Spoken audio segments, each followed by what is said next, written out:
It was a cold, quiet morning in a small town. People were just starting their day. Shops opened. Kids waited for buses. And inside the local coffee shop, the same regulars ordered the same things: black coffee, warm muffins, polite smiles. Then, something unusual happened. A large black SUV stopped outside. The door opened slowly. A tall black man stepped out. He was calm. His face was serious, but peaceful. He wore a dark green military-style jacket. His boots were heavy, but clean. His eyes moved slowly, studying the town like he had been there before, or like he had seen towns like this all over the world. No one knew who he was. No one had seen him before. And yet, he moved like he belonged. He walked toward the coffee shop. The bell over the door rang as he entered. People turned to look. He nodded politely to the woman behind the counter and spoke with a deep, calm voice. "Good morning. One black coffee, please." His voice was respectful, kind, not loud, not rude. But the room stayed quiet. Something about him made people feel nervous. Too calm, too quiet, too confident. The man took his coffee and sat in a corner. He didn't check his phone. He didn't talk to anyone. He just sipped slowly, looking out the window. One man at another table whispered, "Who is that guy? What's he wearing?" Another said, "Looks military, but I don't know. He's not from around here." The waitress tried to smile at him. He smiled back softly. That smile should have made her feel safe, but the tension in the room was already growing. Then someone stood up, stepped outside, and made a call. The 911 call. "Hello, yes, I'd like to report something." "What's the emergency?" "There's a strange man at the coffee shop. He's in some kind of military jacket. Just sitting there, staring. He looks dangerous. Is he doing anything wrong?" "No, but he doesn't look right. He's not one of us." "Okay, officers are on the way." The arrival. 15 minutes later, 2 police cars pulled up outside the cafe. The quiet man inside saw them through the window. He didn't move. He didn't run. He just took one last sip of his coffee and placed the cup gently on the table. The door opened. The officers walked in, hands resting near their belts. The entire cafe went silent. The officers approached his table. "Sir," one said, "may we see your ID?" The man looked up. His face was calm. His voice was still polite. "Of course." He reached slowly into his jacket and pulled out a leather badge holder. Inside was a card with a name, a serial number, and a metal emblem, a Special Forces symbol. One of the officers leaned forward, squinted at the card, and frowned. "This is fake," he said. The man didn't react. "Sir, I'm going to need you to get on the ground." He looked around. Every eye in the coffee shop was now on him. Some were curious. Some were scared. Some just wanted to see what would happen. The man stood up slowly. His hands were raised, but his eyes were steady. "I think you're making a mistake," he said softly. The first officer stepped forward and grabbed his arm. On the ground. Now. The man looked at his watch, pressed a small button on the side, and said one line, "Code Sierra 19. Confirm to base." The cops laughed. "Trying to play soldier, huh?" one said. The man didn't speak again. He just waited. The silence before the storm. Back at the counter, the waitress stared. She remembered something. A photo her brother once showed her. A group of real heroes. Real warriors. And one of them looked exactly like the man in front of her. Her hand trembled. The entire cafe seemed frozen in that moment. Outside, the wind picked up. The man was now in cuffs. But he was still calm, still silent, and deep inside, he knew. They had no idea what was coming. The man stood still, his hands behind his back, cold metal cuffs locked around his wrists. The officers led him outside the coffee shop. People inside watched in silence, their faces pressed against the windows. Some held their phones, already recording. Some were just confused. But the man wasn't angry. He wasn't scared. He looked up at the sky, as if waiting for something.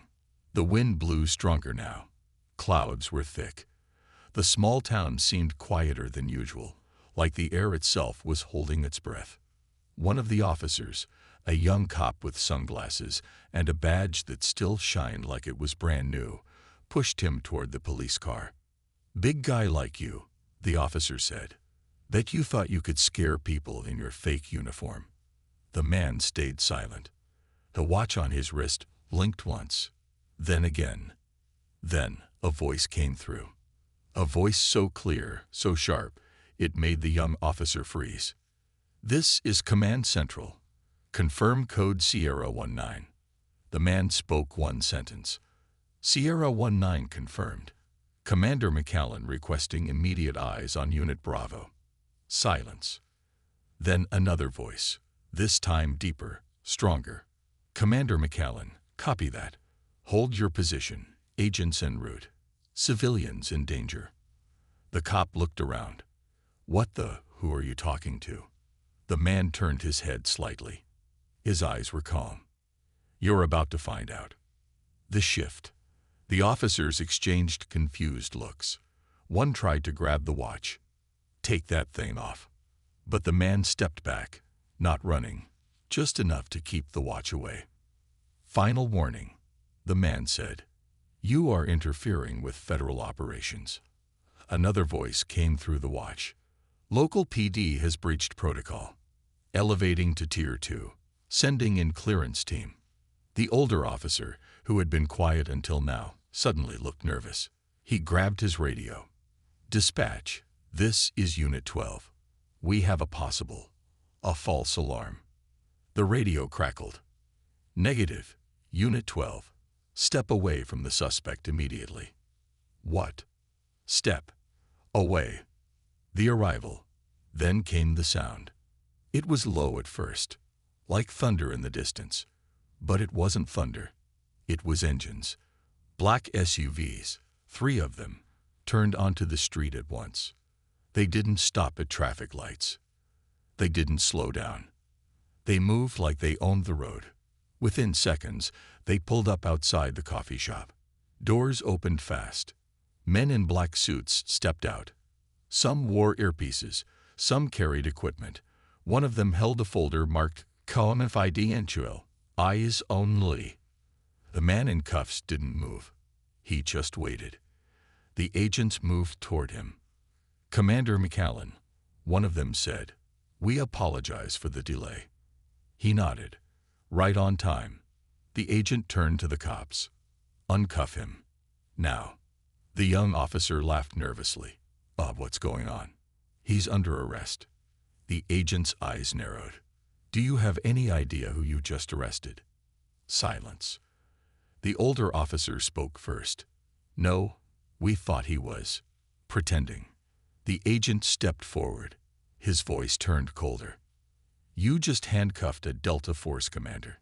His clearance is higher than the governor. He has served in over 17 classified missions. His record is protected by national security." The younger officer dropped the keys in shock. The release, the cuffs clicked open. The man rubbed his wrists once. No anger on his face, just quiet dignity. "Thank you," he said to the agent. The agent replied, "Washington wants a report in 1 hour.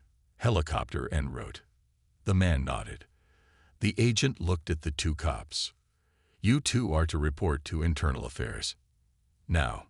"But we didn't know," the young officer mumbled. "That's the problem," the agent replied.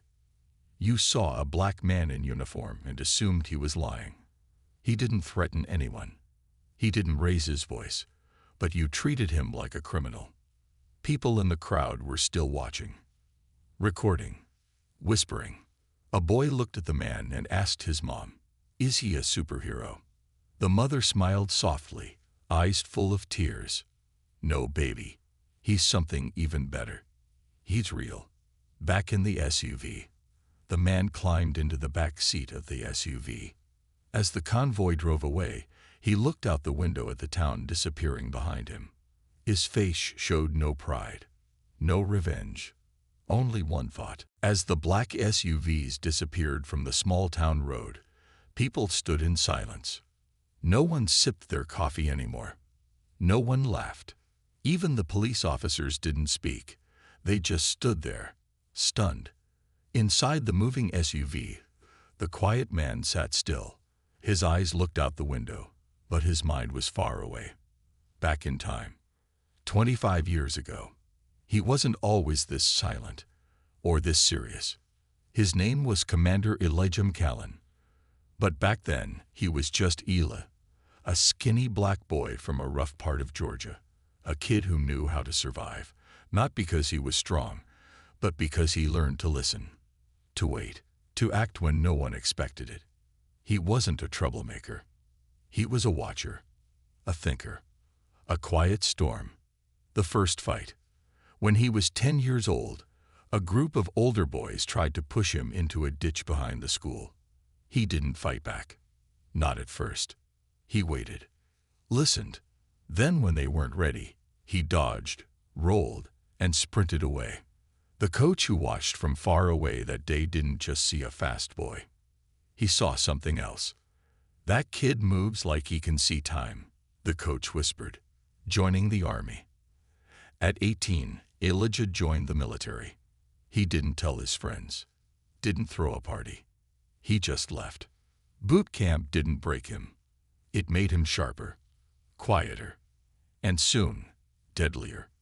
He rose through the ranks fast, but not because he talked big, because he did the work no one else could do. There were missions no one heard about, places his name was never recorded, countries he entered and disappeared from. He wasn't chasing medals. He was chasing peace, the mission that changed everything. One night, in a desert halfway across the world, his unit was surrounded, trapped, outnumbered, no backup, and no way out. The commander at the time froze. The team panicked, but Elijah stayed calm. He studied the hills, saw movement others missed, found a hidden route through dry riverbeds, led every man to safety without a single shot fired. When they reached the safe zone, the commanding officer handed him his stripes. "You lead now," the officer said, "because you don't chase glory. You carry it quietly." That day, Elijah McCallan became the youngest Delta Force team leader in history, the man who refused the spotlight. Years passed, more missions, more lives saved, but Elijah never let the world know. He turned down interviews, refused medals, avoided cameras. Why? Because he believed in service without spotlight. He believed real power doesn't shout, it whispers. But inside, he was tired. Not of war, but of judgment, of walking into towns and seeing fear instead of respect, of being seen as a threat before being seen as a man. Why he came to the town. So why was Elijah McCallan, a man with Pentagon clearance and a past full of sacrifice, sitting in a small coffee shop in a quiet town? Simple. He had heard a story. A young boy, his godson, was being bullied at school because of his skin color. The boy's mother had called Elijah in tears.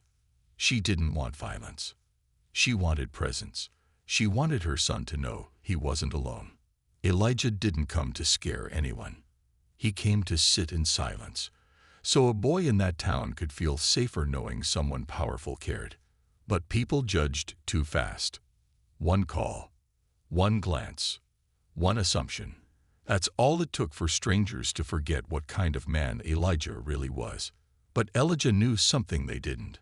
Truth doesn't need to shout, he once told a fellow soldier. It just needs to last longer than the lies.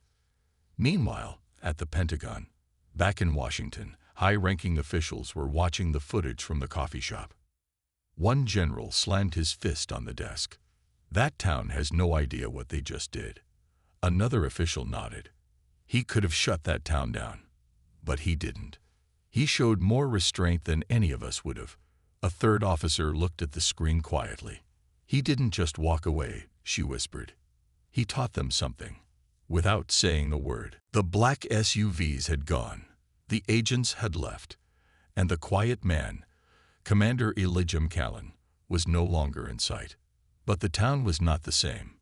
Something had changed, and people felt it. The silence after the storm.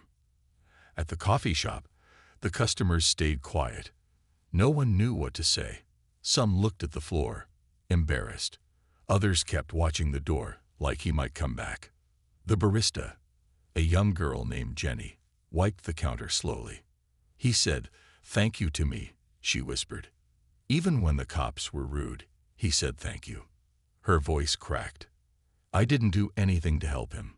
The boy at the window. In the back corner of the coffee shop sat a boy named Micah.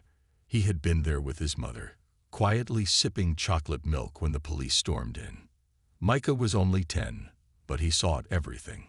And he remembered something his mom always said. If you see something wrong, don't look away. But Micah had looked away. He had watched the man being arrested, watched the people laugh nervously, watched the officers push him down. And he had done nothing. Now, Micah's small hands gripped his drink tightly. Mom, he asked. Yes, baby. That man, was he a hero? His mother looked down at him with soft eyes. Yes, she said, a real one.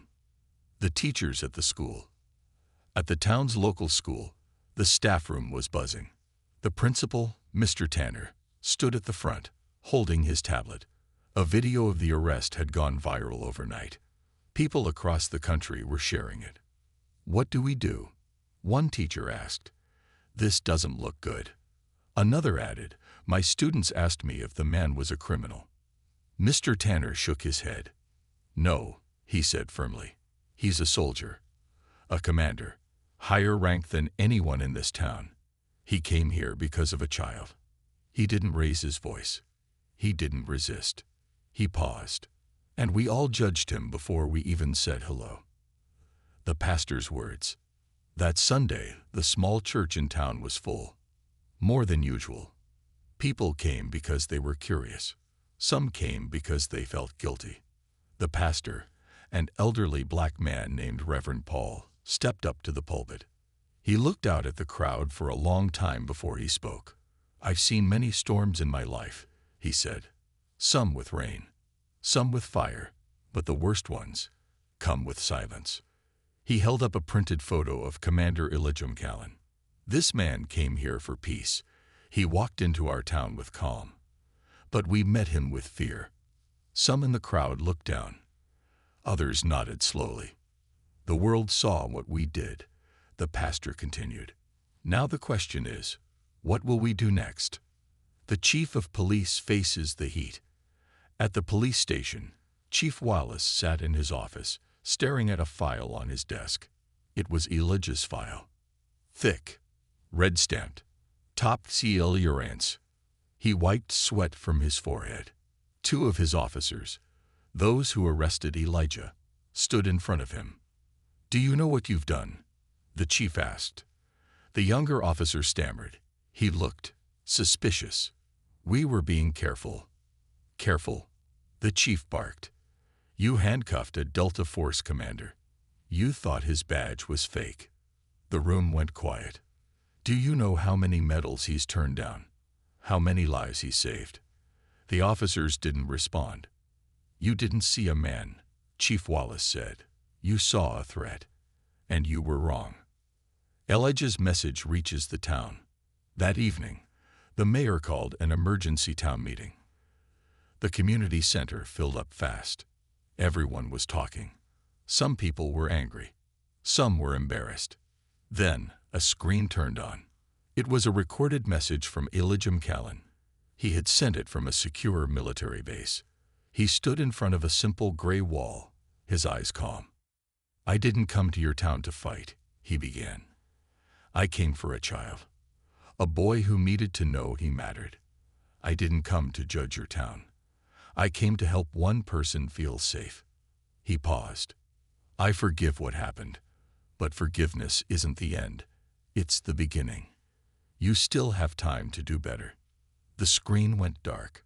No applause, just silence, a powerful silence. One simple change. The next morning, something surprising happened. Outside the school, a new sign had been put up. The days after Elijah's message were quiet, but not empty. The town had changed. People walked slower, looked at each other longer. Some even apologized, to neighbors, to coworkers, to strangers in the store. But there was still one voice missing, a small voice, the one that had brought Elijah McCallan to town in the first place, the boy behind it all. His name was Aiden Taylor, 10 years old, smart, kind, shy, and black. He had never caused trouble, never shouted, never ran in the halls, always raised his hand before speaking. But still, some kids whispered behind his back. Some teachers spoke over him. Some adults looked through him. He told his mom it was okay, but it wasn't. Why Elijah came. Aiden's mother, Jasmine, was a nurse. She worked long hours, always tired, always strong. But when she saw Aiden cry in the car one night, something inside her broke. She called the only person she could trust. Not a teacher, not the school, not even her pastor. She called Elijah McCallan, her late husband's best friend and Aiden's godfather. "I don't want you to fight," she had said. "I just want my son to feel seen." Elijah didn't say much. He only replied, "I'm coming." The school assembly. It had been 1 week since the coffee shop incident. The principal, Mr. Tanner, announced a special assembly. "Someone important is going to speak," he told the students. They thought maybe a mayor or a general. But when the curtains opened, it was just Aiden, standing alone, holding a small paper. The whole gym went quiet. Some kids snickered. But then Aiden began to speak. His voice shook, but he didn't stop. Aiden's speech. "Hi, my name is Aiden. I'm in 5th grade. I like math. I like to read. I like airplanes and quiet music. Some people think I'm different. Some think I don't belong. Sometimes I hear people whisper that I'm only here because someone let me in. But I want you to know something. I belong here, just like you do." The gym was silent. Even the teachers sat up straighter. "My godfather came last week. He's not scary. He's not dangerous. He's a hero. But he doesn't want a medal. He wants kids like me to feel safe. He came because I matter, because I am not invisible." He took a deep breath. "You don't have to like me, but you don't get to judge me before knowing me." No one does. The applause. When Aiden finished, the room was still for a moment. Then one teacher stood up and clapped. Then another. Then the students. Then the entire gym echoed with loud, long applause. Some people even cried. Even kids who had once laughed at him clapped the loudest. In that moment, Aiden wasn't just a student. He was a voice, for many. The letter to Elijah. Later that night, Aiden wrote a letter. "Dear Uncle Elijah, I gave the speech today. I was nervous, but I did it. Everyone clapped. Some said sorry. I still feel small sometimes, but not invisible anymore. You made that happen. Thank you for coming. Thank you for standing for me, without saying anything. I want to be like you when I grow up. Love, Aiden." Elijah's silent reply. Across the country, in a quiet base, Elijah opened the letter. He didn't smile, but his hand gently pressed the page. He folded it carefully, then walked to a drawer, opened it, and placed the letter next to 3 old medals he never wore. And under his breath, he whispered, "Mission complete." The town learns to listen. From that day on, things started to shift. Teachers listened more. Kids invited Aiden to games. Posters in school now showed real heroes: nurses, soldiers, teachers, and kids. And outside the coffee shop, a plaque was placed on the wall. The sun had risen, but inside the police station, the air was cold. Chief Wallace sat alone in his office, staring at a silver badge on his desk. It wasn't just any badge. It belonged to Officer Troy Benson, the man who had forced Commander Elijah McCallan to the ground just days ago. Now that badge sat silently, like it had seen too much, a town that wouldn't forget. The town had tried to move forward, but memories don't fade that fast. Videos of the arrest had spread across the internet. Talk shows played the footage. Journalists questioned how it happened. And the most painful part, Elijah never raised his voice. He never moved with anger. He never fought back. Still, they had called him dangerous, the officer under fire. Officer Benson had once been proud of his job. He had been voted most reliable 3 years in a row. But now, wherever he went, people turned away. At the grocery store, no one said hello. At the gas station, no one met his eyes. Even his own daughter asked him a question that crushed his heart. "Daddy, did you hurt a good guy?" He couldn't answer. The meeting that changed everything. One morning, Chief Wallace called an emergency meeting at the station. All the officers gathered. No coffee, no jokes, just silence. The chief stood in front of them holding a copy of Elijah's military file. "This man," Chief Wallace said, "has done more for this country than all of us put together." He looked each officer in the eye, and we treated him like a threat. A few officers shifted in their seats, but no one spoke. Then the chief dropped a bombshell. "I've invited him to speak here, at this station." Gasps. "Here," someone said. "Why would he come back?" The chief's voice was firm. "Because if he still believes in justice, then maybe we can learn what it really means." The return of Elijah. 2 days later, Elijah McCallan returned to the town, not in a black SUV, but in a quiet rental car. No security, no agents, just him in a simple gray jacket.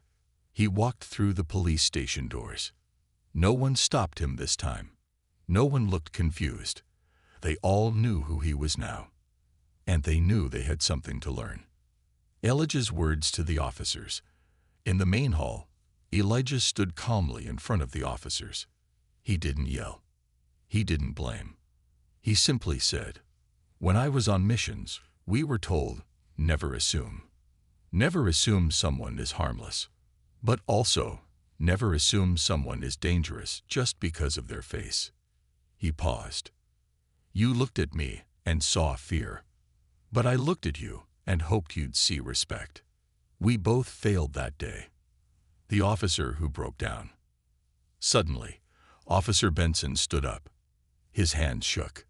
His voice was low. "I'm sorry," he said. "I judged you. I thought I was protecting people. But I was just scared." Tears filled his eyes.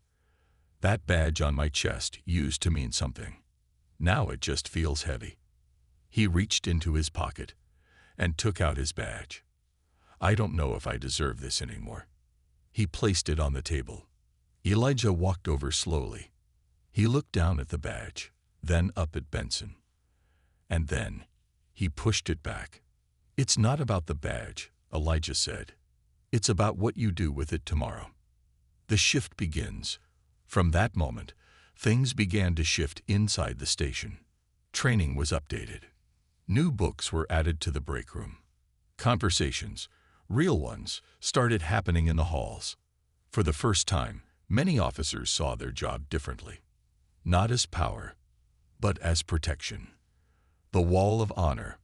1 month later, a new photo appeared on the wall of the police station. It wasn't of a chief or a mayor. It was a photo of Elijah holding Aiden's letter. Below it, a plaque read, "True strength is calm. True power is control. In honor of those who protect with wisdom, not fear." And in the distance, as Elijah left the station that day, a small boy ran up to him outside. It was Micah, the same boy who had seen him in the coffee shop. He held out a crayon drawing.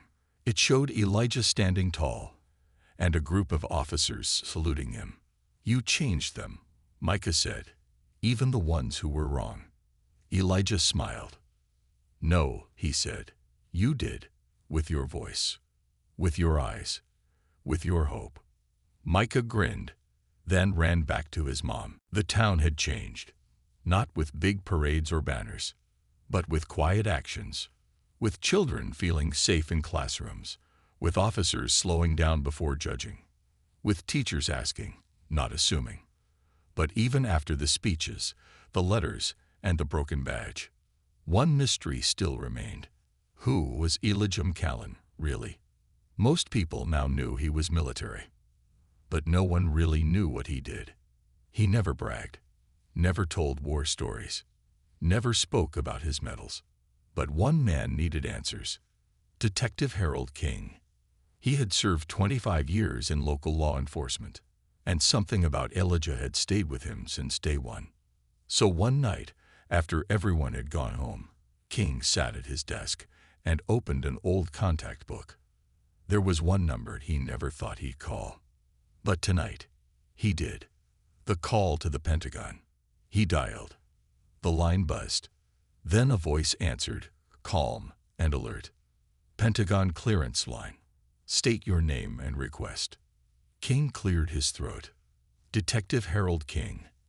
I'm asking about Commander Elijah McCallan." Silence. Then, one moment. For 2 long minutes, the line was dead. Then another voice came on. This one older, sharper, with weight. "Detective King, you're calling about a man who doesn't exist on most records." King blinked. "So he is military." "Sir," the voice said, "Elijah McCallan was part of Tier 1 Black Ops. He trained operatives, diffused foreign standoffs, protected presidents, without anyone ever seeing him." King felt his spine straighten. Then why was he treated like a criminal in a coffee shop? Because people saw a black man in a jacket, not the shield he's worn for decades. "Sir, if you ever doubted who that man was." There was a pause. "Just know this. There are generals alive today because of him." Then the call ended. The letter to the department. The next day, King wrote a letter. Not to the Pentagon, but to the Department of Justice. In it, he explained what had happened. The false arrest. The silence of the police force before Elijah spoke. The fear-driven judgment. And most of all, the transformation that followed. He ended the letter with this: "Elijah McCallan did more for our community in 7 days than some of us do in decades, and he did it without a single threat, shout, or punch. He did it with grace, discipline, and patience that most of us can only hope to match." The awards no one expected. A few weeks later, 2 things arrived in the mail. One for Elijah, one for Aiden. A golden envelope for each. Inside Elijah's was a rare medal, wrapped in velvet. Not for combat, not for strategy, but for domestic peace through honor. A medal given only 3 times in history. The letter read: "To Commander McCallan, whose silence was louder than sirens. Thank you for teaching a nation how to pause, breathe, and listen." Inside Aiden's envelope was a smaller letter from the Secretary of Education. It praised his courage, his voice, his truth, and it ended with this: "You're not just a student, Aiden. You're a leader, and we believe in the world you're helping to build." The helicopter that returned. On a quiet Saturday, something strange shook the skies again.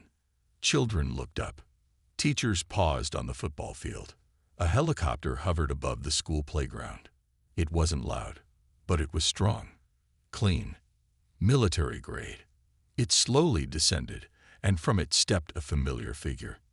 Elijah, wearing a plain white shirt, holding something in his hand.